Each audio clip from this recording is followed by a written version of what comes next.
मीन राशीतील पूर्वा भाद्रपद नक्षत्र. मीन राशीतील पूर्वा भाद्रपद नक्षत्रावर गुरुचे राज्य असते.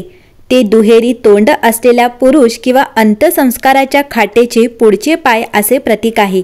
या नक्षत्राने जन्मलेल्यांसारखा स्वभाव दुहेरी असू शकतो आणि त्यांना वैज्ञानिक संशोधन किंवा गूढतेत रस असू शकतो. पूर्वा भाद्रपद ही राशी क्षेत्राची 25वे नक्षत्र आहे. पहिले 3 चरण कुंभ राशीत येतात आणि शेवटचा चरण हा मीन राशीत असतो. हे कुंभ राशीत 20 अंशापासून ते मीन राशीत 3.20 अंशापर्यंत असते. या नक्षत्राचे प्रतीक हे द्विमुखी आहे, जे या नक्षत्रातील व्यक्तींच्या द्वैत स्वभावाचे प्रतिनिधित्व करते. अंतसंस्काराच्या खाटेच्या पुढच्या पायांचे देखील प्रतीक आहे, जे त्यांच्या मृत्यूशी जवळचा संबंध तसेच गूढ पद्धती दर्शवते. या नक्षत्राचे लोक त्यांचे जीवन आणि कृतींमध्ये देखील अत्यंत गुप्त असतात आणि ते खरोखर कोण आहेत ते कधीही कळू शकत नाही, कारण ते काय सादर करतात आणि ते काय आहेत हे पूर्णपणे वेगळे असू शकते. ज्योतिषशास्त्रात हे एक शुभ नक्षत्र मानले जाते. त्याचे अधिपत्य गुरु ग्रह आहेत. या नक्षत्राखाली जन्मलेले लोक सहज असतात आणि इतरांना प्रेरणा देतात. हे नक्षत्र 2 व्यक्तिमत्वांचे प्रतिनिधित्व करते, एक सुसंस्कृत आणि दुसरे हिंसक आणि विध्वंसक. या नक्षत्राखाली जन्मलेले पुरुष दयाळू असतात आणि गरजू आणि धार्मिक लोकांना मदत करतात. आर्थिकदृष्ट्या कमकुवत असतानाही ते इच्छाशक्तीच्या मदतीने पुढे जातात. या नक्षत्राखाली जन्मलेले लोक त्यांच्या अपवादात्मक व्यावसायिक कौशल्यामुळे आणि बुद्धिमत्तेमुळे त्यांच्या कामात सातत्याने प्रगती करतात.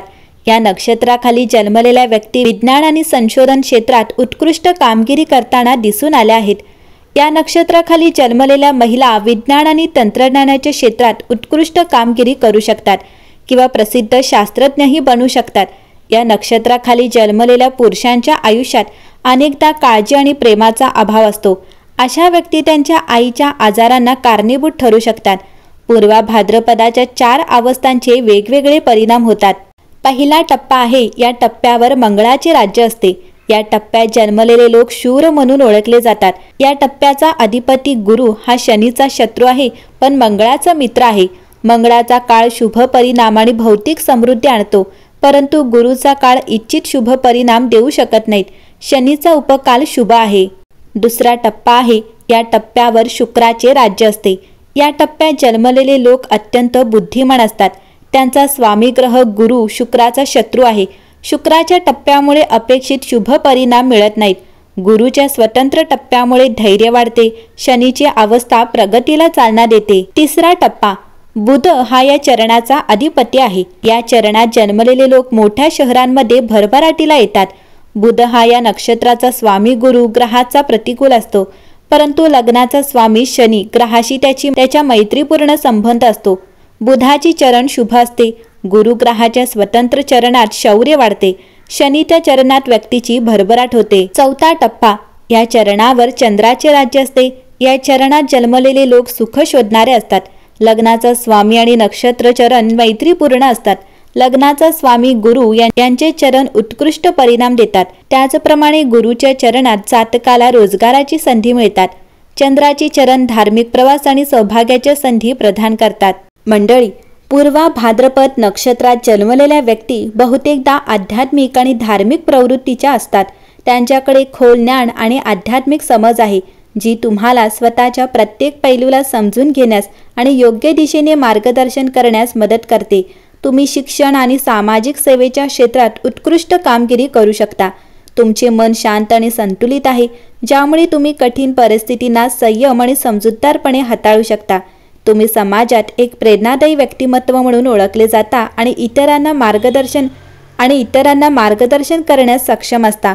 तथापि कधीकधी तुमची भावनिक संवेदनशीलता त्यांना असुरक्षित वाटू शकते. तुमची दयाळूपणा आणि संवेदनशीलता त्यांना इतरांना त्यांच्या समस्यांमध्ये मदत करण्यास प्रेरित करते, परंतु तुम्ही तुमच्या भावनांमध्ये संतुलन राखले पाहिजे.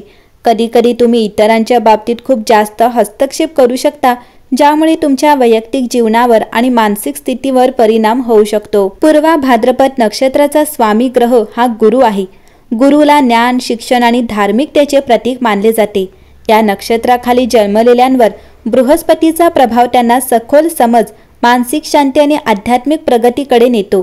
बृहस्पतीची ऊर्जा रहिवाशांना जीवनात उच्च ध्येय साध्य करण्यासाठी प्रेरित करते आणि त्यांचे व्यक्तिमत्व तात्विक आणि धार्मिक बनवते.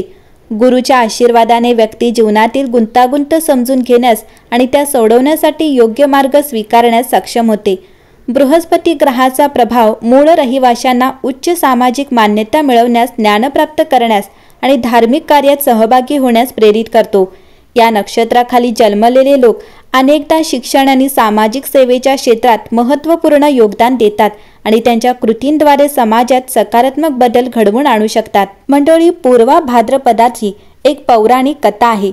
अज एकपाद, एक प्राचीन अग्निनाग किंवा अजगर किंवा जन्माला न येणारा एक पायाचा बकरी, एक शृंगी वंशाचा, जो त्याला आवडेल तिथे जातो. अज एकपाद हा रुद्र पर्वत देखील आहे. शिवाचे एक भयंकर रूप. हा एक पायाचा काळोखा देव गुप्त समाज आणि कुळांवर राज्य करतो आणि म्हणूनच सर्व प्रकारच्या काळ्या जादूशी संबंधित आहे. वेदांनुसार तो पूर, वादळ आणि प्रकाश योजनेशी संबंधित आहे. मंडळी, पूर्वा भाद्रपद नक्षत्रातील बालरिष्ट दोष. पूर्वा भाद्रपदाचा पहिला पाडा. भगवान शिव जेव्हा तांडव करतात तेव्हा ते बहुतेकदा एका पायावर आपले शरीर संतुलित करतात. अशा प्रकारे शिव स्वतः अज एकपादाचे देवता आहेत. हे नक्षत्र कुंभ आणि मीन राशी जोडते, म्हणून कुंभ आणि मीन राशीच्या लोकांमध्ये हे नक्षत्र असू शकते. या नक्षत्राखाली जन्मलेल्या व्यक्ती ज्यांचा आदर करतात त्यांच्याशी पूर्ण निष्ठा आणि प्रामाणिकपणा असतो. ते नेहमीच त्यांचे शब्द गांभीर्याने घेतात. हे लोक खूप मेहनत करतात आणि त्यांचे ध्येय साध्य करण्यासाठी साम दाम दंड भेद अशा सर्व साधनांचा वापर करतात. हे लोक पैसे वाचवण्यात तज्ज्ञ असतात. त्यांना पैशांची आवड असते आणि ते साठवण्यात ते चांगले असतात. असे लोक सांसारिक आणि आध्यात्मिक दोन्ही क्षेत्रात स्वतःचे स्थान निर्माण करण्यास सक्षम असतात. हे लोक त्यांच्या कामात जुना डेटा किंवा इतिहास वापरण्यात खूप चांगले आहेत आणि ते भूतकाळातूनही शिकतात. साधारणपणे त्यांना पैशांची थोडी ओढ असते असे दिसते, परंतु जेव्हा कुटुंब, मित्र किंवा इतर कोणत्याही व्यक्तीला कोणत्याही प्रकारची गरज असते तेव्हा ते मदत करण्यास मागे पुढे पाहत नाहीत. हे लोक धोकादायक कामे करायला घाबरत नाहीत.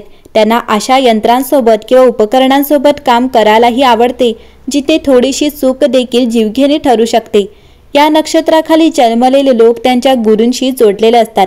त्यांना त्यांच्या मागील जन्मात गुरूंचे आशीर्वाद मिळाले आहेत आणि या जन्मातही त्यांना त्यांच्या मार्गदर्शनाचा फायदा होतो. असे लोक त्यांच्या गुरूंना खूप मान देतात आणि त्यांच्या आज्ञेनुसार आणि त्यांची संचित संपत्ती लोकांच्या कल्याणासाठी तत्परतेने दान करतात. या नक्षत्राची लोकांनी सावधगिरी म्हणजे आर्थिक समृद्धी कधीकधी त्यांना आळशी बनवते, म्हणून या लोकांनी सक्रिय राहिले पाहिजे. हे लोक स्वतःच्या फायद्यासाठी इतरांचे नुकसान करू इच्छित नाहीत, तथापि कधीकधी त्यांच्या मनात असे विचार येऊ शकतात जे इतरांना हानी पोचवू शकतात, म्हणून त्यांनी अशा विचारांवर नियंत्रण ठेवले पाहिजे. कधीकधी ते रागाच्या भरात इतके हिंसक होऊ शकतात की त्यांना ते काय करत आहेत हे देखील कळत नाही, म्हणून त्यांनी त्यांच्या रागावर नियंत्रण ठेवले पाहिजे. तर या नक्षत्राने शक्ती कशी वाढवायची, तर पूर्वा भाद्रपद नक्षत्राचे झाड हे आंबा आहे. आंब्याच्या झाडाला कोणत्याही ओळखीची गरज नाही. ते एक रसाळ फळ आहे. भारतात त्याला फळांचा राजा असेही म्हणतात. त्याच्या मूळ जातीला भारतीय आंबा म्हणतात. तर पूर्वा भाद्रपद नक्षत्रात जन्मलेल्याने आंब्याची झाडे लावण्याचा फायदा होईल. या नक्षत्रात जन्मलेल्या पुरुषाचे आयुष्यातील सर्वोत्तम वर्ष हे 24 ते 33 आणि 40 ते 54 दरम्यान असते. तर पूर्वा भाद्रपद नक्षत्राचा शासक ग्रह देवता हा बृहस्पती आहे. शासक ग्रह गुरु आहे, जो व्यक्तींना आदर्शवादी ध्येये आणि समाजाच्या कल्याणासाठी मानवतावादी दृष्टिकोन देतो. अशा लोकांमध्ये त्यांच्या उत्कृष्ट आणि वक्तृत्व कौशल्याने जनतेवर प्रभाव पाडण्याची क्षमता असते. ते त्यांच्या तत्वांवर दृढ असतात आणि त्यांच्याकडे सर्जनशीलतेसह भरपूर आध्यात्मिक खोली असते. या नक्षत्राचे लिंग हे पुरुष आहे. लिंग हे भौतिक गोष्टींकडे आपला मानसिक कल आणि आपल्या अस्तित्वासाठी जीवनातील आव्हानांना आपण कसे तोंड देतो हे दर्शवते. पूर्वा भाद्रपद नक्षत्राचे लिंग पुरुष आहे आणि या नक्षत्राचे लोक धाडसी, मेहनती आणि धाडसी असतात. त्यांचा स्वभाव दानशूर आणि मानवतावादी असतो. तर पूर्वा भाद्रपदाची आयुर्वेदिक किंवा औषधी वैशिष्ट्ये पाहता पूर्वा भाद्रपद नक्षत्राखाली लोकांमध्ये वाताचे वर्चस्व असते. वात हा वायूशी संबंधित आहे, त्यामुळे श्वासाचे आजार, हृदयाशी संबंधित समस्या, स्नायू दुखणे, पोटदुखी इत्यादी होऊ शकतात. या नक्षत्राचे लोक उतावीळ, अस्वस्थ आणि कधीकधी चिंता आणि घबराटीला बळी पडू शकतात. पूर्वा भाद्रपदाची नैसर्गिक वृत्ती. पूर्वा भाद्रपदात सिंहाची किंवा सिंह योनीची प्रवृत्ती असते। या लोकांना शहरात चर्चेत राहणे आवडते। ते आळशी असतात पण कठोर असतात आणि अंथरुणावर कामवासना जास्त असते। ही योनी फक्त त्याच योनीच्या दुसऱ्या व्यक्तीशी सुसंगत असते, अगदी वाघ योनीच्या लोकांसारखी। तर पूर्वा भाद्रपद नक्षत्रात सत्व गुणात समाविष्ट होते। शिवाय पूर्वा भाद्रपद हा मनुष्य गणातील आहे। अशा लोकांना देवगणा इतके राजनैतिक किंवा राक्षस गणा इतके ज्ञानेंद्रिय म्हणून ओळखले जात नाही। ते संयमी वर्तनाचे असतात आणि आवेगांना प्रेरित असतात। ते उत्साही, कामप्रवृत्त आणि सामान्य मानवी पूर्वग्रह आणि प्रवृत्ती असलेले असतात, जे गोष्टींना वरवर पाहत घेतात। पूर्वा भाद्रपद नक्षत्रात जन्मलेल्या लोकांसाठी नावड निवडण्याचे पहिले अक्षर से, सो, दा आणि दी आहे।